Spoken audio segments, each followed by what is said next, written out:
Salmo 40.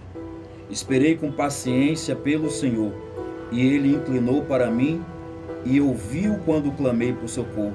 Tirou-me de um poço de perdição e de um atoleiro de lama. Colocou os meus passos sobre uma rocha e firmou os meus passos. E Ele pôs nos meus lábios um cântico novo, um hino de louvor ao nosso Deus. Muitos o verão, temerão e confiarão no Senhor. Quem sou eu? Eu me chamo João Paulo Mesquita. Sou conhecido como Coqui, mas fui apelidado como Coquimoto. Nasci na cidade de Santa Quitéria, no Ceará, e me criei no Rio de Janeiro. A minha infância foi no Rio de Janeiro. No Rio de Janeiro, tive muitas oportunidades. Minha mãe saiu do Ceará me levando para o Rio no ano de 1985. Minha mãe foi trabalhar na casa de pessoas muito ricas, com muito dinheiro, numa mansão. E a minha criação foi junto com os patrões e o filho do patrão. O patrão tinha-me como o próprio irmão dele, porque ele não tinha amigo e eu passei a ser amigo do patrão. E a gente saía para as festas, para os clubes, para os eventos. Muitas das vezes nós vínhamos dormindo dentro do carro, o pai do meu amigo pegava ele pelo braço e levava até o quarto. E eu fingia que estava dormindo para que ele pudesse me levar também no braço. E ele me levava no braço, como se eu fosse filho dele. Eu não fui criado com meu pai. Minha mãe se separou muito cedo do meu pai e ele ficou no Ceará, ela foi para o Rio de Janeiro um tempo depois que ele foi para o Rio, mas foi morar com uma irmã já muito debilitada e doente. E no ano de 93 ele vem a falecer, né, por uma doença que ele adquiriu, e acabou que eu perdi a identidade de pai. E eu tinha um padrasto. O padrasto, ele me criou como se fosse o filho dele, mas uma criação muito rígida. Sempre que eu aprontava alguma coisa, e eu sempre estava aprontando, ele me batia e tomava muitas atitudes pesadas, né, na minha criação, e acabei ficando um pouco revoltado. Eu estudei na Escola Adventista do Sétimo Dia, na Praça da Bandeira do Rio de Janeiro, e lá, para que você pudesse se enturmar, você tinha que pelo menos ganhar uma briga para que você pudesse andar com a turma mais desenrolada da escola. E eu não era muito de briga, mas já praticava uma arte chamada Aikido. E aí comecei a praticar e comecei a usar esses golpes nas brigas de escola. Para entrar junto com a turma da galera, eu tinha que ganhar a primeira luta. E eu sempre apanhava. E um dia meu padrasto falou assim: se você chegar em casa apanhado, você vai apanhar de novo, porque eu não criei menino para andar apanhando no meio da rua. E aí eu criei muita coragem nesse dia e ganhei a minha primeira briga, e aí fui aceito na turma. Daí então, a minha criação já foi uma de uma criança muito revoltada, né, de ser muito valente, de querer sempre estar junto com o pessoal mais desenrolado da minha escola. E era uma escola cristã, uma escola evangélica. E muito novo, aos 7 anos, eu participava da Igreja Adventista do Sétimo Dia do Rio, e depois fiz parte do grupo de desbravadores. E arrumei uma namorada por lá, e com pouco tempo eu comecei a me desviar desse caminho. A minha mãe, ela morava no Morro do Serra Coral, e ela ficava um pouco afastada de onde eu morava, mas eu sempre estava próximo dela. E eu começava a ir lá na comunidade onde ela morava para visitá-la, mas muitas das vezes para ficar soltando pipa, jogando bola e jogando bola de gude, sempre me envolvendo muitas das vezes com companhias erradas. Daí então comecei a me afastar das boas amizades e focar em algumas amizades erradas. Com pouco tempo eu estava envolvido no crime, na criminalidade do Rio de Janeiro, dentro da comunidade, portando arma e saí de todo o convívio da igreja. Com pouco tempo eu não podia mais morar no Rio de Janeiro. E eu tive que vir embora em 1997. Para mim foi um tempo muito difícil, porque eu tive que abandonar a minha família, minha mãe, os meus amigos, as pessoas que eu mais amava, que era a minha mãe. Eu não era esse cara de dar tanta importância para isso, até porque eu era uma adolescente, uma criança, e eu sempre dizia, eu não tenho problema, eu sei me mandar, eu sei me controlar, eu sei, e na verdade eu não sabia de nada. Muito novo também eu entrei na droga. Comecei fumando um baseado, um cigarro de maconha, dentro de um baile funk no Rio de Janeiro. E foi por curiosidade. Sempre via um colega usando e um dia eu falei assim, deixa eu usar. E eu experimentei a maconha pela primeira vez aos 14 anos de idade. Daí então, isso se tornou um hábito. Muitas das vezes eu usava só por lazer e por curtição nos bailes, nas praias e em muitos lugares. Mas eu não era mais só um hobby, eu já estava fumando porque eu já estava dependendo da droga. Com pouco tempo, como estava fazendo parte do tráfico e era um soldado, eu precisava ficar de plantão a noite toda. E para me aguentar esse turno de 24 horas, eu precisei usar cocaína, porque ela dava uma sensação de ativação no meu cérebro. E eu ficava acordado, ficava ligado dentro do movimento. E aí me tornei um viciado em maconha e cocaína aos 14 anos, envolvido com drogas e o crime. Não dava mais para me ficar no Rio. Minha mãe me tirou rapidamente a tempo do Rio de Janeiro. E eu saí do convívio da minha família e fui morar na cidade de Santa Quitéria. Quando cheguei em Santa Quitéria, eu me lembrei que o que eu mais gostava de fazer antes de tudo isso era uma arte chamada capoeira. E eu comecei a procurar capoeira nessa cidade para me treinar. E eu vi uma galera treinando, sabe? E eu fui estar com eles, aprender, treinar. E eu, como tinha chegado do Rio de Janeiro, eu sempre tinha aquela gíria, aquele gingado desenrolado. E acabei me enturmando com a galera. Muito jovem, muito novo. Comecei também a ensinar capoeira no ano de 1999. Comecei o meu primeiro grupo na minha cidade, um trabalho com capoeira, ensinando a galera a capoeira. E o vício da droga, onde ficou? Nesse tempo eu esqueci tudo isso. Eu não bebia, não fumava e não cheirava. Mas, um longo tempo, por amizades, eu comecei a me enturmar com outras turmas, mas não mais com a cocaína e com a maconha, mas com a bebida, o alcoolismo. E para mim entrar numa danceteria que tinha lá em Santa Quitéria, que tem até hoje, se chama Parafuso, para mim entrar lá dentro, o meu primo falou, para você entrar aí você tem que pelo menos calibrar o teu juízo. E eu calibrar o meu juízo, sim, você tem que tomar uma para você ficar desenrolado lá dentro. E aí eu fui na ideia dele, tomei um copo cheio e entrei malucão para dentro dessa danceteria. E daí então foi a porta aberta que eu tive para começar a beber todo final de semana, junto com essa galera, com amigos, e comecei novas amizades. Daí então conheci o DJ que fazia os bailes dentro do Parafuso, as festas. E ele se tornou um amigo meu. E eu falei, cara, no Rio eu gostava de cantar funk. Eu gostava de cantar funk. Na verdade, eu fui um MC também. E aí ele falou, pois vamos gravar uma música aqui. E eu gravei uma música em homenagem a um bairro da cidade que foi muito discriminado lá. E aí eu botei, vamos homenagear o bairro das Cinzas. E aí homenageamos esse bairro e todos os bairros da cidade.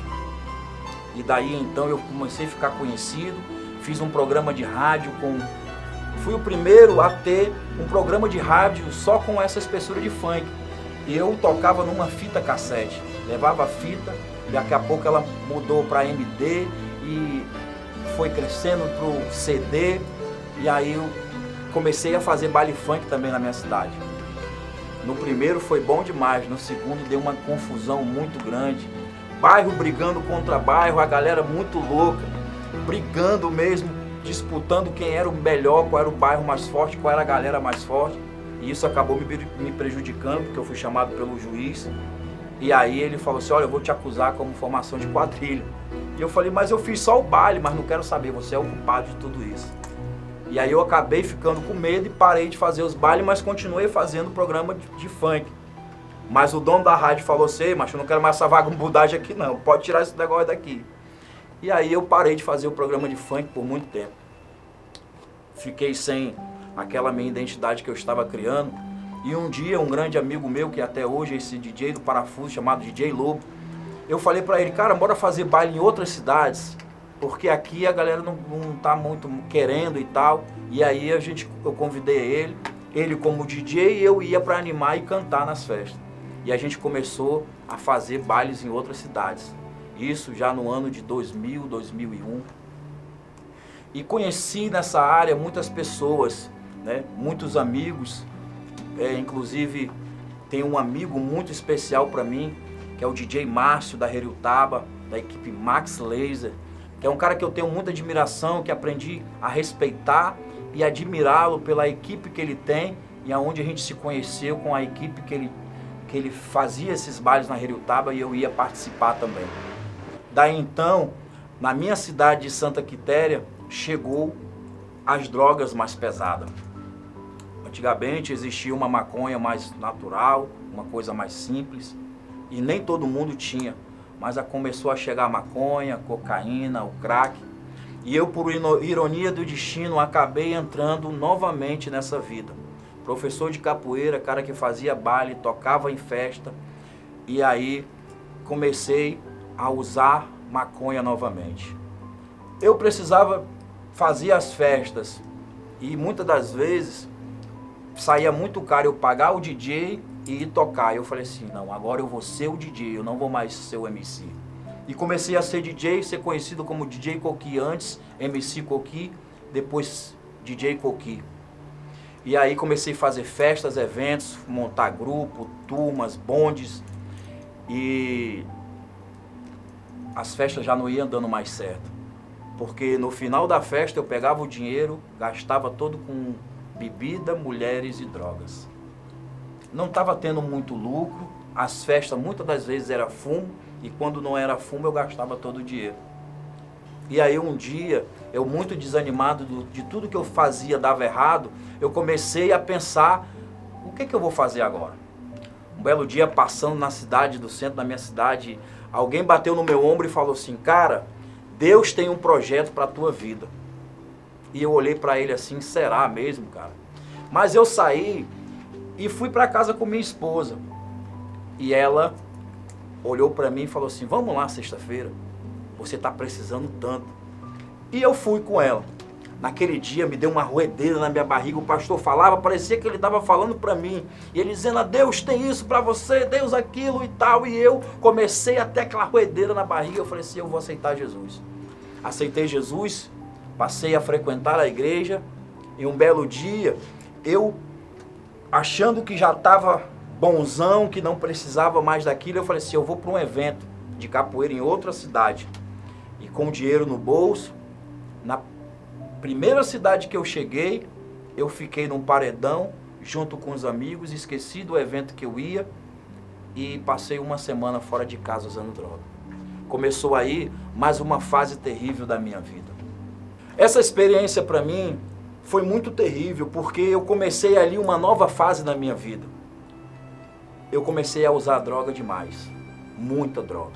Todo o dinheiro que eu pegava, eu usava droga. Todo o dinheiro que eu pegava, eu usava droga. E eu perdi o controle da minha própria vida.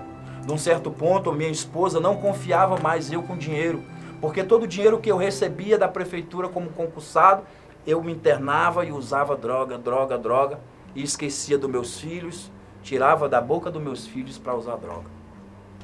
A minha filha já estava desesperada com essa situação, porque ela sofria muito, e ela via que isso poderia me levar no fundo do poço. Foi aí que eu conheci esse famoso fundo do poço. Quando eu não tive mais saída, que eu não tive mais nenhum lugar, ainda apareceu algumas pessoas que comecei a me envolver, e eles tinham algo muito errado na vida deles, E eu comecei a fazer parte, e de repente esses caras foram mortos, e eu fiquei sozinho, e não tive mais saída, e com muito medo de ser pego também, eu comecei a usar mais droga ainda. Eu já não usava só pouca droga, eu usava muita droga. Se eu pegasse R$1.000, eu usava todo. Se eu pegasse R$5, eu usava e ia atrás de pedir aos outros.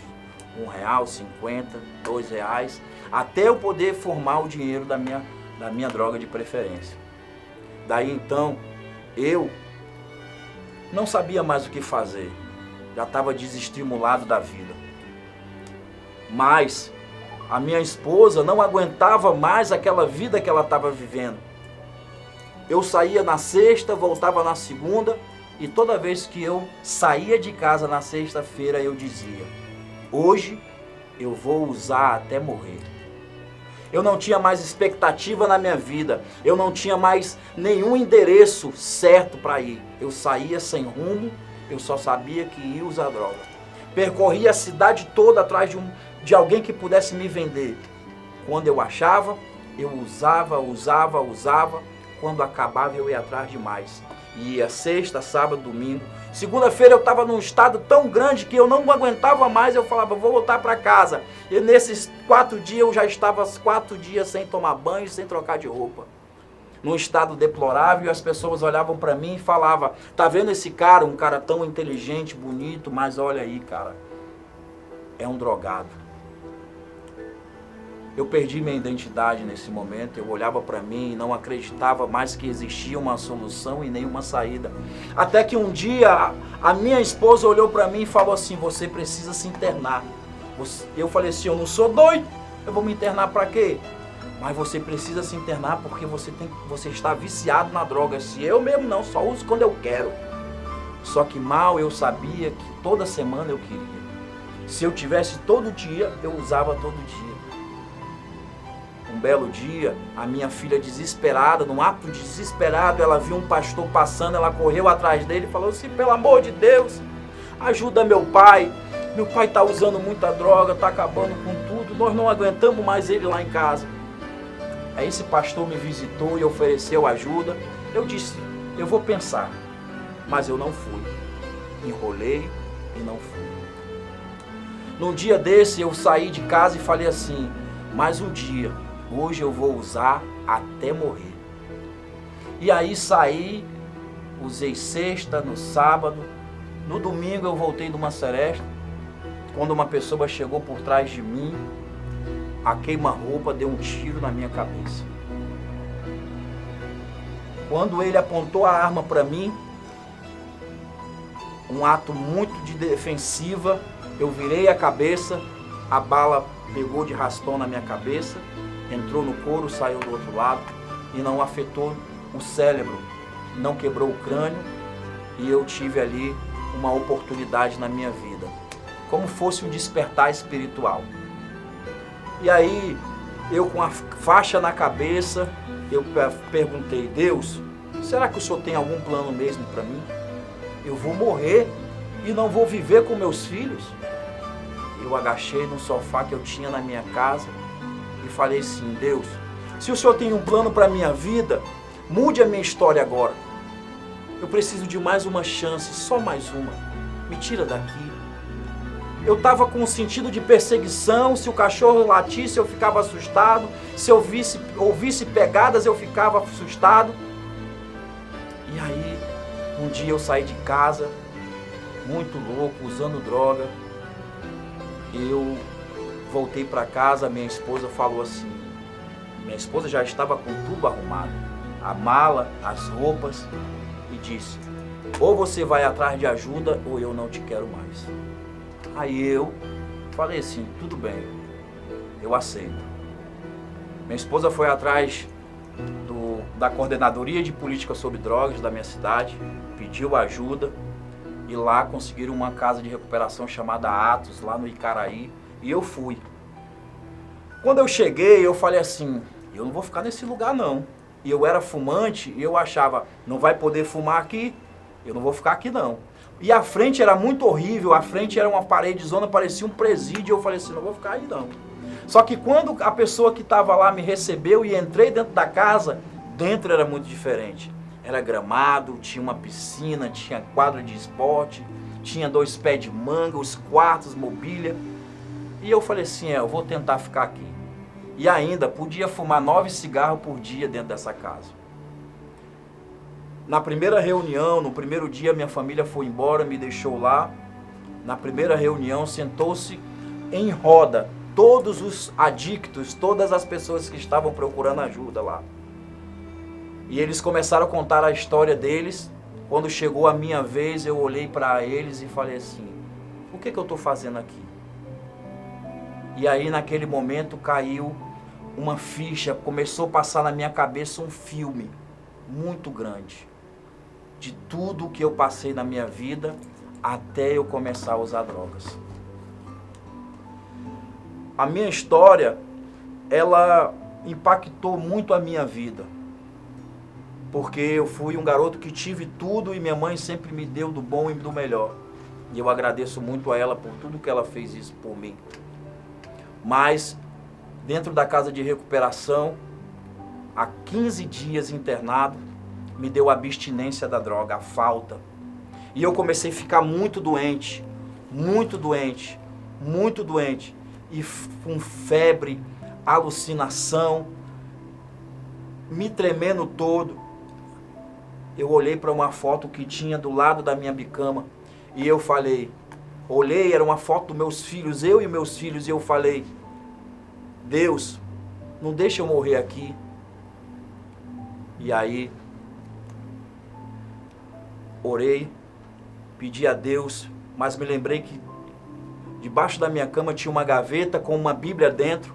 Eu peguei essa Bíblia, botei em cima do meu peito e falei assim, Deus, se o Senhor me ajudar, eu prometo que eu vou aprender sobre a Tua palavra. E quando eu chegar na minha cidade, eu vou ajudar as pessoas que estão passando pelo mesmo problema do que eu. E eu apaguei. Do nada eu apaguei. Acordei 11 horas da manhã, o coordenador da casa me chamando, João Paulo, você está muito mal, cara, acorda. Aí eu levantei muito com as pernas bambas, sem ter força, e ele falou, vou te ajudar, cara, levanta. Me botou aqui no entre o braço e me levou até a cozinha, pediu para que fizesse para mim um caldo da caridade para que eu criasse força, porque uma semana eu não me alimentava bem, e eu já estava magro e fiquei mais magro ainda. Daí, eu comecei a tomar esses caldos e criando força, me alimentando de novo. E eu comecei a cumprir aquilo que eu tinha prometido a Deus. Comecei a ler a palavra. Com 2 meses dentro da casa, eu fui levantado como líder. Eu já estava recebendo as pessoas dentro da casa, ajudando, abraçando e tomando conta delas. Com 4 meses, eu decidi parar de fumar cigarro. E aí, terminei o meu tratamento com 6 meses e fui convidado pela casa para trabalhar. E eu fui em casa, passei 1 semana em casa e voltei de novo para a casa de recuperação agora como funcionário. Trabalhei durante 3 meses, mas aí minha esposa foi assaltada a moto e eu falei, cara, eu preciso estar na minha casa, eu preciso cuidar da minha família, da minha esposa. Só que antes de eu tomar essa decisão, eu falei com Deus, Deus, se o Senhor quiser que eu volte para a minha cidade, eu volto. Se o Senhor quiser que eu continue aqui ajudando nessa casa, eu fico.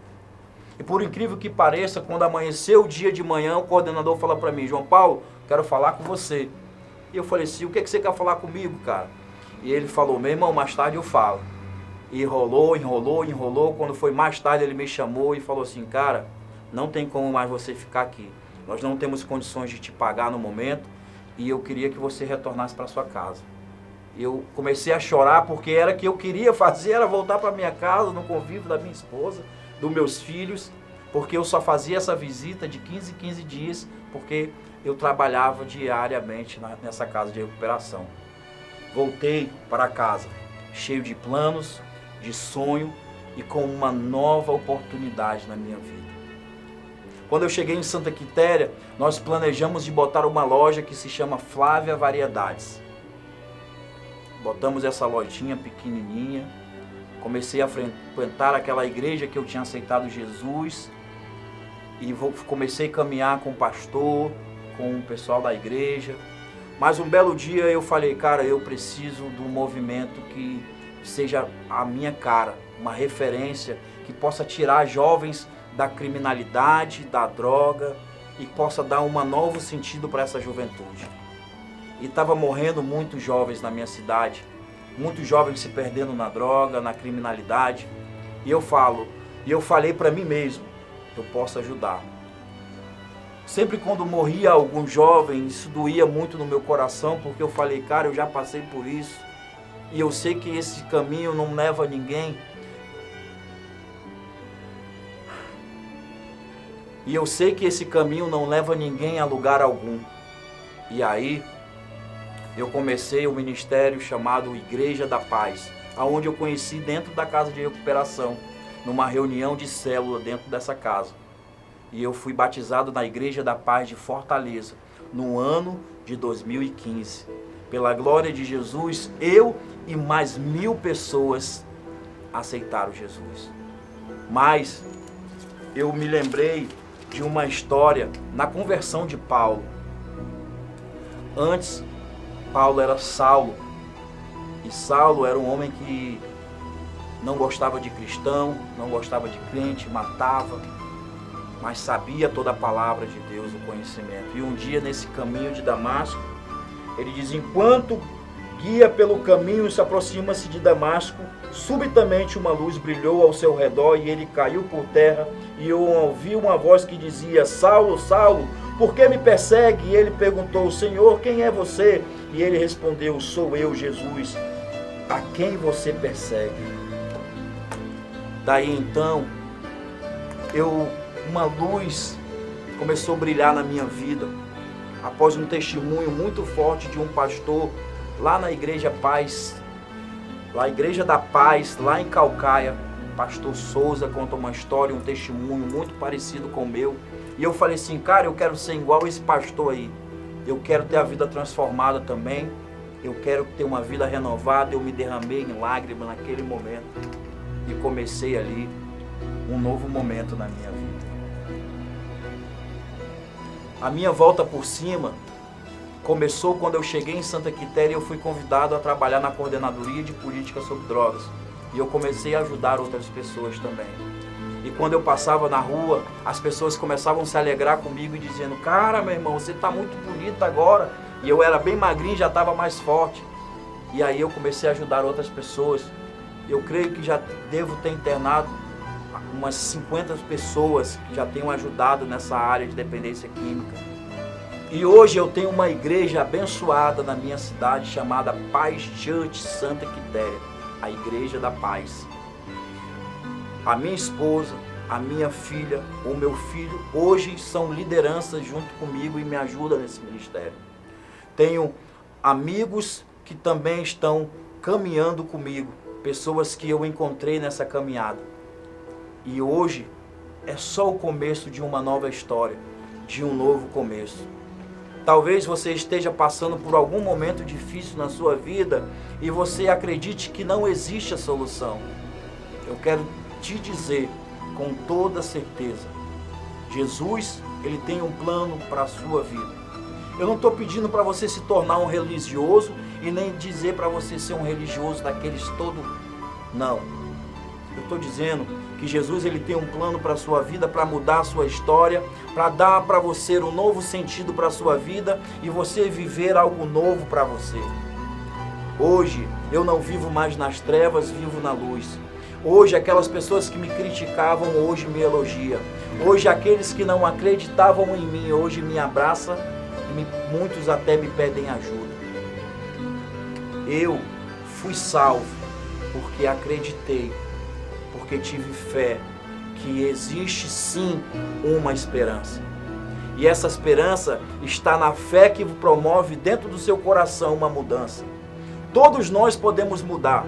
Todos nós temos uma chance de viver algo novo. Eu tive uma oportunidade. Passei 21 anos longe da minha mãe, sem poder andar no Rio de Janeiro.